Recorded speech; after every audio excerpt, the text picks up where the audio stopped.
Bonjour et bienvenue sur le plateau d'Autocassette VO, le rendez-vous où l'on décrypte le marché de l'occasion. On le fait véhicule par véhicule. Aujourd'hui, on va s'intéresser à un SUV familial, le Citroën C5 Aircross. Pour vous donner toutes les infos, nos experts en studio. Berislav Kovacevic, bonjour à vous et merci d'être là, notre consultant VO de Mobility et TV. À vos côtés, Thomas Prime, d'Enchères VO. Merci à vous d'être là. Et je salue également Jean-Christophe Lefebvre de Flotte Automobile. Merci à vous également. On ne perd pas les bonnes habitudes. On commence avec vous, Berislav, pour poser le décor. Donc, c'est un SUV familial, je l'ai dit, récent. Qu'est-ce qu'on peut en dire? Qu'il a très bien marché pour Citroën et que forcément, on le retrouve assez naturellement aussi sur le marché de l'occasion, là, depuis à peu près 3 ans. Complètement. Il a été lancé en 2018. Ouais.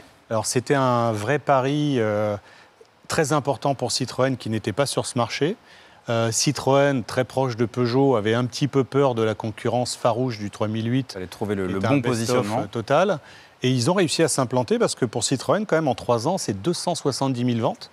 Donc là, pour l'instant, on ne le voit pas encore trop sur le marché de l'occasion. Il y a 5 500 annonces. Ouais. Mais ça va être un véhicule qui va monter en puissance sur le marché, qu'on va pouvoir trouver, qui est bourré de qualité. Qu'est-ce qui vous vient en tête spontanément Jean-Christophe, sur le C5 Aircross? Qualité première sur une plateforme et un châssis commun à Peugeot avec le 3008, 5008, Opel aussi ouais. Avec son Grandland. Ouais. C'est le confort et la qualité des liaisons au sol qui est propre à Citroën, qui s'appelle Advanced Comfort et qui comprend principalement des amortisseurs à double butée hydraulique qui permettent d'avoir une grande amplitude d'amortissement tout en maintenant un tant soit peu la voiture en courbe. Mais bon, ce n'est pas une sportive, donc on la conduit vraiment de façon très, très souple, tranquille et confortable, plus des sièges, une sellerie spécifique, d'ailleurs pour chaque marque, chez Peugeot c'est pareil et chez Opel c'est pareil.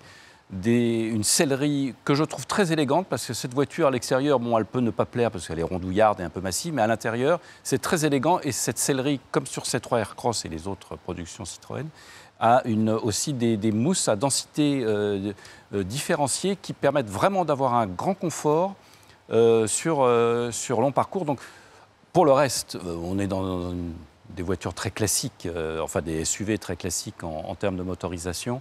Ouais. Rien d'excessif et rien de sous-motorisé. Le catalogue n'est pas énorme, on pourra en reparler, mais il y a 2 diesels, il y a 2 essences et il y a un hybride rechargeable de 125 chevaux. Hybride rechargeable, ouais.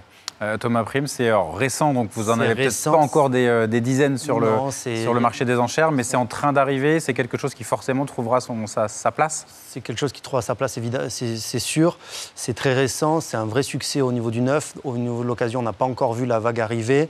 Ce qui plaît, c'est sa modularité. C'est un véhicule un peu clivant, on aime ou on n'aime pas, avec les air bumps, ce genre de choses, qui est tout en rondeur, qui a sa clientèle, qui arrive peut-être un peu tard par rapport dans le segment des SUV par rapport au 3008, mais pour sûr, il trouvera sa place.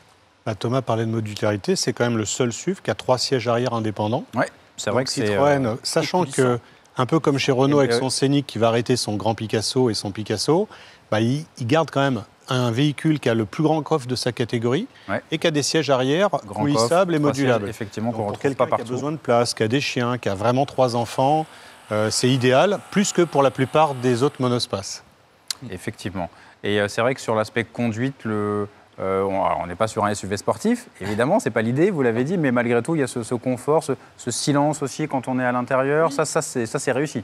Zen attitude. Oui, bien sûr. Zen attitude. C'est bien insonorisé, évidemment, vu l'épaisseur de la voiture, on peut le souhaiter. Non, mais d'ailleurs, les sièges participent beaucoup à cette insonorisation, contrairement à d'autres marques. Et à d'autres SUV.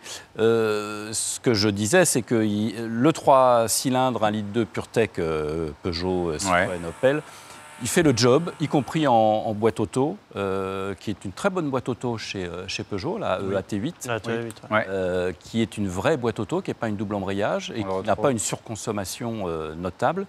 Et déjà en 130 chevaux essence, c'est une voiture, alors on ne va pas descendre à Marseille à 6 dedans avec les bagages. Bon, ça peut le faire, hein, mais c'est pas prévu. C'est pas prévu.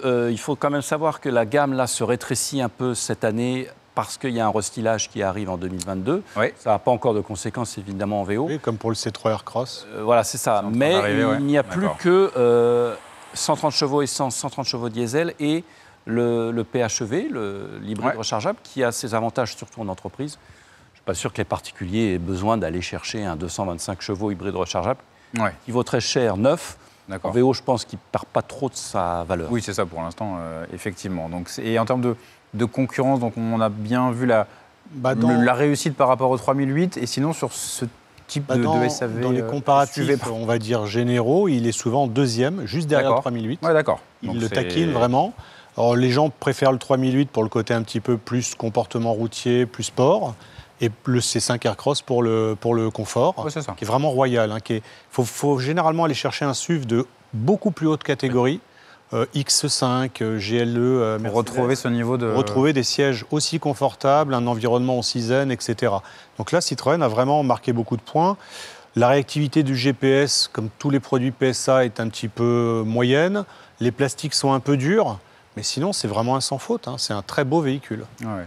Cette catégorie du SUV familial, c'est forcément aussi quelque chose qui va être très vite recherché. Hein. Vous l'avez dit, ce n'est pas encore très présent pour l'instant, c'est en train d'arriver. Exactement, ce n'est pas encore très présent, mais ça va être recherché. Il a pour lui le confort avec les suspensions pilotées. Et c'est sûr, pour sûr, il trouvera sa place. Eh bien, parfait. On a tout dit. Jean-Christophe, le mot de la fin? Ou on est bon? Oui, pour ce prix... On a l'équivalent en confort de roulage et pour le reste, un premium allemand. Hein. C'est ça. Et avec assez peu de mauvaises surprises a priori. Hein, on l'a dit, 3 ans d'existence. Donc, oui, et puis des pièces déjà éprouvées par Peugeot, une gamme qui se réduit. Donc là aussi, on garde les pièces qui fonctionnent. PSA monte très très fort en fiabilité depuis déjà 3-4 ans et ce véhicule en bénéficie. Eh bien, parfait. Merci pour cette exhaustivité à tous les trois. Et on se retrouve très vite sur le plateau d'Autocassette VO.